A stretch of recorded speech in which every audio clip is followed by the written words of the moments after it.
Bismillahirrahmanirrahim. Wa qala radhiyallahu anhu as-sayfu wal qalamu lahuma wajhan ilal jannah wa ilan nar. Faman kataba biqalamihi ta'atan as'adahu Allahu bih wa man kataba biqalamihi mukhalafatan syakiya bih. Was-sayfu kadzalik taqtul bihi musliman bighairi haqq fatadkhulun nar wa taqtul bihi kafiran harbiyan fatadkhulul jannah. Fa idza ta'awwadta min syarri lisanik marrah fasta'id min syarri qalamik mi'a marrah. Wal qalamu was sayfu la yuhmadan illa litaqi. Walihadza kasara as-sayfa sayyiduna al-faqihul muqaddam ay kasara al-hayf fil haqiqah wa illa tarahum shalluhu wa salluhu fid da'wa ila Allah ta'ala aw kama qala radhiyallahu anhu. As-sayfu wal qalam, pedang dan pena. Lahuma wajhan, ada dua wajah. Ilal jannah, ada dua arah. Ilal jannah, ke surga arahnya. Wa ilan nar, dan ke neraka. Faman kataba bigolamihi, maka barang siapa yang menulis dengan penanya ta'atan, perbuatan taat, as'adahullahu bih, maka Allah memberikan keberuntungan dengan sebab penanya. Waman kataba bigolamihi, barang siapa yang menulis dengan penanya mukhalafatan, pelanggaran terhadap ajaran Allah, syagiya bih, berarti dia celaka dengan sebab penanya. Wasayf kadalik, pedang juga begitu. Taqtulu bihi musliman, kamu membunuh dengan pedang orang muslim bighairi hak, dengan tanpa hak. Ada yang bihak, dengan hak, seperti menggisos orang yang membunuh, memotong tangan orang mencuri karena diperintah sama pemerintah al-hakim. Pedang, taqtulu bihi musliman, kamu membunuh orang muslim bighairi hak, dengan tanpa hak, fatadkhulun nar, maka kamu masuk neraka. Wa taqtulu bihi kafiran harbiyan, kamu membunuh orang kafir harbi, fatadkhulul jannah, kamu masuk surga, membela agama Allah. Karena itu hati-hati yang bawa pena, jangan nyatet kecuali yang bisa menyampaikan ke surga Allah. Hah? Yang dicatat nanti misal fatwa yang membuat orang maksiat kepada Allah, yang dicatat misalnya nanti halal menjadi haram misalnya, hati-hati, fatadkhul binar, masuk neraka nanti. Jangan mencatat satu huruf pun kecuali yang bisa membuat kamu bahagia di akhirat. Wala taktub bikafika, wala taktub bikafika ghaira syai'in yasurruka fil qiyamati antarahu. Demikian juga pedang, hati-hati, jangan buat main-main. Menyakiti orang Islam, masuk neraka ini. Tapi kalau kamu membela agama Allah, masuk surga. Apalagi bom, hati-hati. Jangan asal-asalan ngebom, apalagi senjata. Muslim ditembaki jedar-jedor, Allahu Akbar. Jihad katanya. Kan repot ini. Nah, karena itu belajar dulu, jangan gede no jenggot itu dimi. Nah, akhirnya jenggotnya lebih besar daripada ilmunya nantinya. Ya, boleh pakai jenggot atau gede-gede dimi. Makanya belajar dulu biar tahu siapa musuh kamu dan siapa yang teman kamu. Nah, taib. Wa idza ta'awwadta min syarri lisanika marrah, kalau kamu tadi itu minta perlindungan daripada kejahatan lisan kamu satu kali, karena lisan ini bahaya ya. Dengan satu kalimat bisa masuk neraka orang. Fasta'id min syarri galamika mi'a marrah, maka berlindunglah daripada kejahatan pena kamu 100 kali. Kenapa? Kalau lisan kamu sendiri yang bisa bahaya. Tapi kalau pena ini akan dibaca turun-temurun ini nanti. Menjadi fatwanya kamu nantinya. Dan itu akan bisa diikuti oleh anak turun kamu. Na'udzubillah min dzalik, hati-hati ya. Jangan jadi miftahu syarr. Jangan jadi lokomotif yang akan membuat gerbong anak cucu kamu masuk neraka semuanya karena sebab kamu. Hati-hati.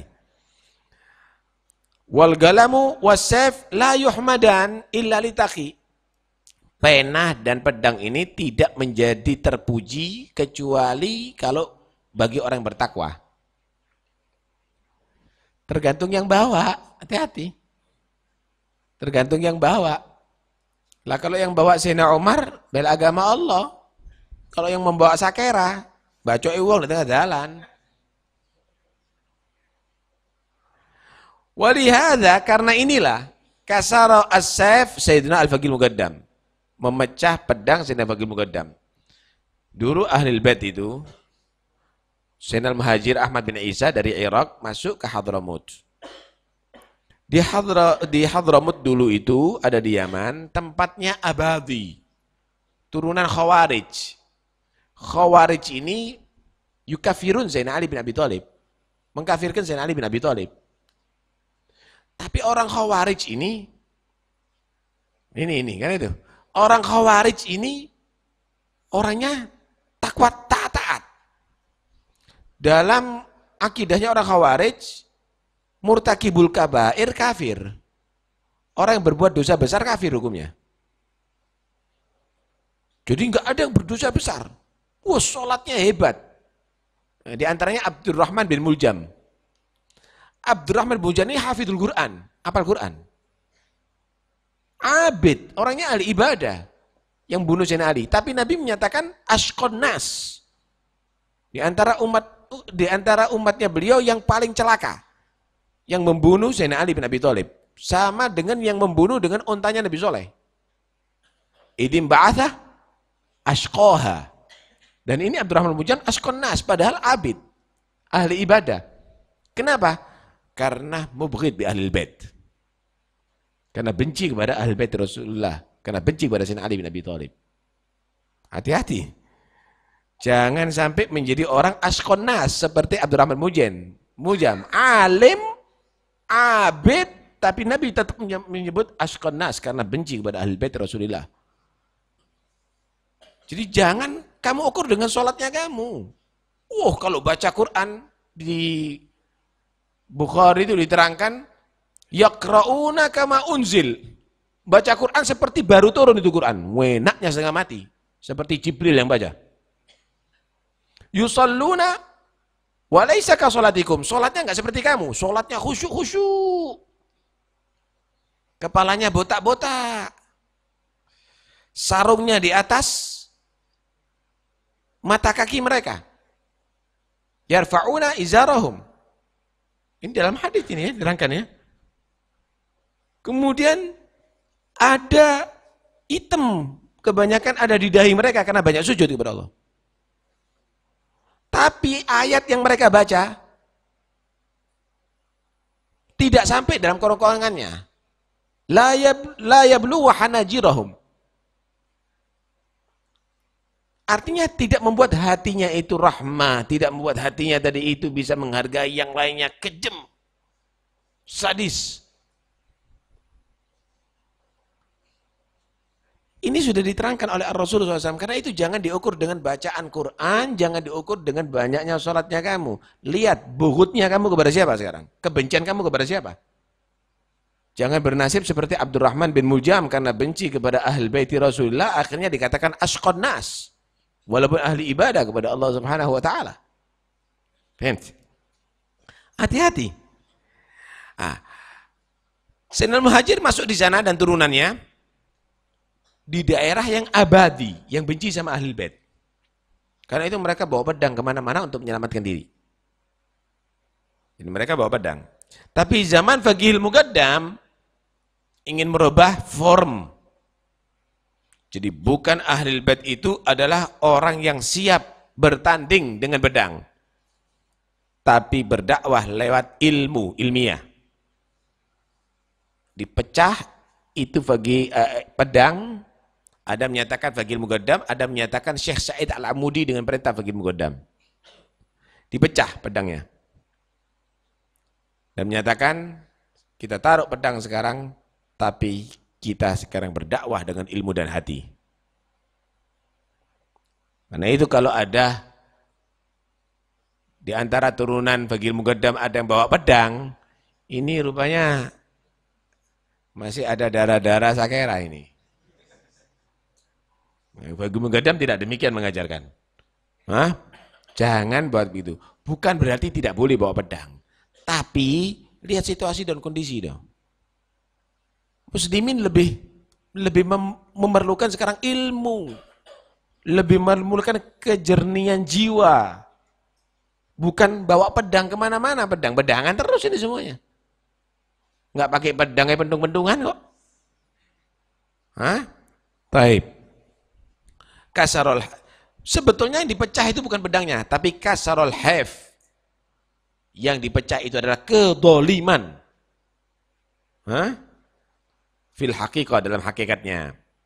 Wa illa tarahum, kamu masih melihat banyak di antara mereka syalluhu wa sallu, masih bawa pedang, tapi itu semuanya fi dakwah ilallah, dalam urusan dakwah ilallah, dalam urusan pertahankan agama. Lah kalau urusan pertahankan agama enggak ada masalah. Nah, di sini adalah gambaran bagaimana kita ini harus bersikap arif kepada orang Islam ini. Kalau saya sekarang pergi ke Masjid Jami' bawa pedang, ini kok nggak pantas gitu loh. Kalau memang mau berhadapan dengan Israel tidak ada masalah gitu. Karena itu dakwah dengan ilmiah di kalangan umat yang ada sekarang ini dan kejernihan jiwa itu lebih diperlukan, dipentingkan. Nah, sehingga tidak ada bahaya kepada yang lainnya. Inilah sikap daripada datuk kita Al-Faqiih Muqaddam yang mengajarkan kepada kita dalam thariqah Alawiyah. Sampai sekarang pedangnya itu masih ada di makamnya Syekh Said Al-Amudi, ada di Doan. Pecahan pedang itu masih ada sampai sekarang.